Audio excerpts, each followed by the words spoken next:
Railway ALP भर्ती 2024 में RRB ALP result में बड़ा स्कैम देखने को मिल रहा है, जिसमें आरआरबी ने छात्रों की ज़िंदगी लगभग बर्बाद करने वाली काम की है। रिजल्ट को हड़बड़ी में बनाया। सबसे पहली गलती तो ये कि इन्होंने कि रिजल्ट को पूरा हड़बड़ में जितना जल्दी बना के दे सकते थे उन्होंने बनाने की देने की कोशिश की। टी स्कोर को शिफ्ट वाइज बनाया, ये और बड़ा कारण हुआ बच्चों को बर्बाद करने का। और सीबीएटी का रिजल्ट जो है यहाँ पर गलत बना दिया है। सीबीएटी में बहुत सारे रिजल्ट में गलतियाँ देखने को मिल रही हैं। तो बहुत सारी चीज़ें हैं जो इस बार आरआरबी एएलपी में बच्चों को सिलेक्शन से दूर कर दी है, और बच्चे रोने को मजबूर हैं क्योंकि बहुत सारे छात्रों की ज़िंदगी को लगभग तहस नहस कर दिया। 2 साल इस भर्ती को पूरा होने में लगा और वो दोनों साल बच्चे लगभग बर्बाद ही हो गए मान के चलो। तो रिजल्ट जिस तरीके से बनाया गया वो सबसे बड़ा सवालों के घेरे में आया कि ऐसे रिजल्ट क्यों तैयार किया है।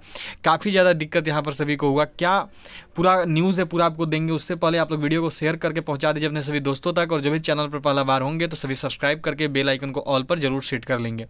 तो देखिए, आरआरबी एएलपी का रिजल्ट यहाँ पर जब इन्होंने बनाया तो रिजल्ट बनाया बहुत जल्दबाजी में। इतना जल्दबाजी करने का जरूरत नहीं था, और इसी जल्दबाजी में काफ़ी सारी गलतियां देखने को मिली। काफ़ी अधिक मिस्टेक यहाँ पर इनसे हुआ है, और उसी में यहाँ पर कुछ कैंडिडेट ऐसे हैं जिनके जब सीबीएटी का आप रिजल्ट देखोगे तो आप कहोगे ऐसा कैसे हो सकता है, कैसे इतनी बड़ी गलती आरआरबी कर सकती है, आखिर कैसे बनाया, कितना बड़ा मिस्टेक कर गया। तो चलो सबसे पहले आपको वो रिजल्ट दिखाते हैं।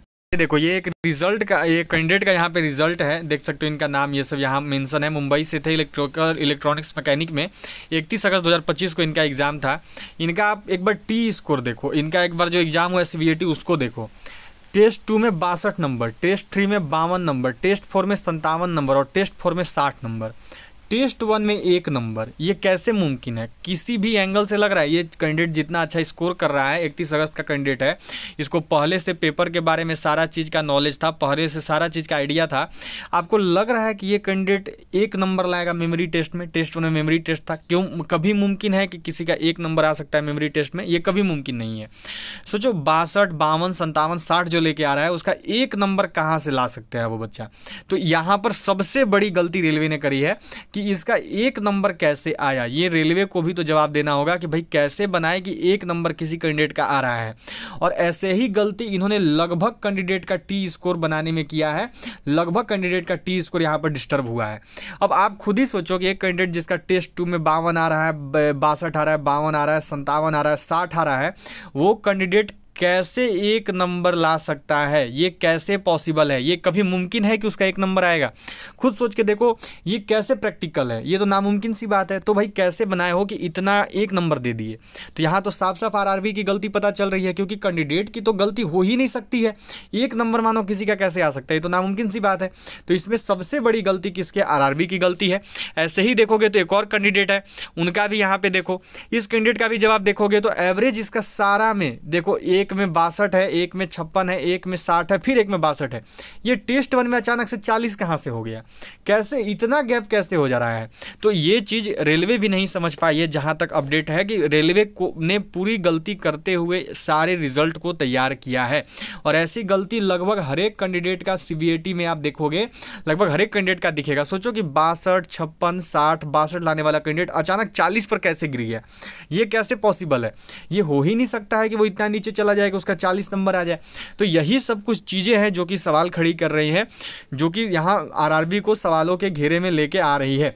अब सोचो कि आप इसका 40 कर दे रहे हैं, 1 का 1 कर दे रहे हो। अरे भाई, जब वो 62, 56, 60, 62 ये वाला हिसाब में है, इतना एवरेज टॉप क्लास का स्टूडेंट है, तो उसका 40 कहाँ से आ गया अचानक से? और ऊपर से पिछला का देखा आपने, 1 कैसे आ गया? ये और बड़ा बात है, सवाल खड़ी करता है कि कैसे चेक किए हो। ऐसे ही काफ़ी कैंडिडेट का आप देखोगे तो सीबीएटी यहाँ बनाने में इन्होंने गलती करी है। काफ़ी कैंडिडेट के रिजल्ट में ये दिक्कत देखने को मिल रही है। तो जिस कैंडिडेट को अपना अपना रिजल्ट में लग रहा है कि मेरे रिजल्ट में दिक्कत है, तो इनका एक हेल्प डेस्क है जहां पर रिजल्ट जारी किया है। उसके बाद सभी उस पर कंप्लेन करना शुरू करिए, तभी कोई इस प्रॉब्लम का निदान आएगा, कोई सॉल्यूशन निकलेगा। सभी हेल्प डेस्क पर रेलवे को कंप्लेन भेजो और बताओ कि हमें ये प्रॉब्लम हो रहा है, हमें ये दिक्कत हो रहा है, तब जो है वो लोग जानेंगे। ठीक है। अब इसी में देखोगे तो अभी सबसे ज़्यादा जो एक धड़ा प्रभावित हुआ इससे, पहले से ही बच्चे डिमांड कर रहे थे कि 15 जुलाई वालों का अलग कर दो और 31 अगस्त वालों का अलग कर दो। अगर वो लोग ऐसा करते तो कट ऑफ इतना अधिक नहीं बढ़ता, कट ऑफ कम जाता। इसका कारण सीधा सा ये समझ में आ रहा है कि एक बच्चा मानो पहला बार एग्जाम देने गया है 15 जुलाई को, न उसको पैटर्न का पता है, न उसको सिलेबस का पता है, न उसको कैसा क्वेश्चन आ रहा है उसका पता है, ना ही सॉफ्टवेयर का पता है, वो अनजाने में गया है। और फिर वही बच्चा, उनमें से कुछ बच्चा 45 दिन बाद जब 31 अगस्त को बैठेगा पेपर में तो उसको पहले से सब चीज़ पता है, वो पहले से पूरा प्रैक्टिस करके गया है। और ऐसा देखने को भी मिला कि 15 जुलाई वाले बच्चों के मार्क्स काफ़ी कम आए हैं और 31 अगस्त वाले बच्चों के मार्क्स काफ़ी अधिक आए हैं, ये देखने को मिला। यही डर था बच्चों को, इसी डर की वजह से बच्चे जो है मांग कर रहे थे कि इसको शिफ्ट वाइज बनाइए, इसको अलग अलग करिए। लेकिन रेलवे का हमेशा रहा, मैंने आपको पहले भी, मैं पहले के जब मैं अपडेट दे रहा था कि दशहरा के पहले रिजल्ट आ जाएगा, दशहरा के पहले रिजल्ट आ जाएगा, तो उसमें मैं हमेशा बोल रहा था कि हो सकता है ये लोग ओवरऑल बना दे, क्योंकि ये बिल्कुल उल्टा की है, रेलवे का रिकॉर्ड है। जो बच्चा मांगता है उसका उल्टा करता है। बच्चा मांग रहा था शिफ्ट वाइज, कर दिया उल्टा ओवरऑल। इससे बहुत बच्चों को नुकसान हुआ है। तो इन सब के पीछे रेलवे को एक बार जरूर सोचना चाहिए था कि हम कैसे कर रहे हैं। जबकि आरटीआई का रिप्लाई भी दिया था, साइको सेल के जो चीफ थे उन्होंने बोला था, कुछ श्रीवास्तवा करके, उन्होंने बोला था कि हम इसके ऊपर विचार कर रहे हैं। तो कैसे विचार किए? बच्चे तो मांग कर रहे थे कि शिफ्ट वाइज बनाइए, तो ओवरऑल कहाँ से बना दिए? ओवरऑल मानो देखो, एक सिंपल सा तरीका है। बहुत कोई बोलता है कि क्या फ़र्क पड़ जाता, फ़र्क ऐसे पड़ता कि शिफ्ट वाइज आप जो एग्ज़ाम ले रहे हैं, शिफ्ट वाइज से कैसे फ़र्क पड़ता है और ओवरऑल से कैसे फ़र्क पड़ता है, इसको समझो। कि आपको एक रास्ता पर जाना है, ठीक है, कहीं जाना है, उस रास्ता के बारे में आपको कुछ पता नहीं है, आप अनजाने में चले जा रहे हैं। कहीं बीच में गड्ढा आएगा तो आप गिरोगे, कहीं बीच में कुछ आएगा तो आप गिरोगे, बहुत सारी दिक्कतें होंगी जब आप अनजान रास्ते पर गाड़ी चलाएंगे तो। लेकिन जब कोई पहले से इस रास्ते पर जा चुका है और दोबारा उसको काफ़ी प्रैक्टिस करने के बाद इसी रास्ते पर भेजा जाएगा तो वो कहीं नहीं गिरेगा, वो आसानी से पार कर जाएगा। तो यही तकलीफ हुआ है 15 जुलाई वालों को और 31 अगस्त वालों के बीच में, यही सबसे बड़ी प्रॉब्लम हुई है।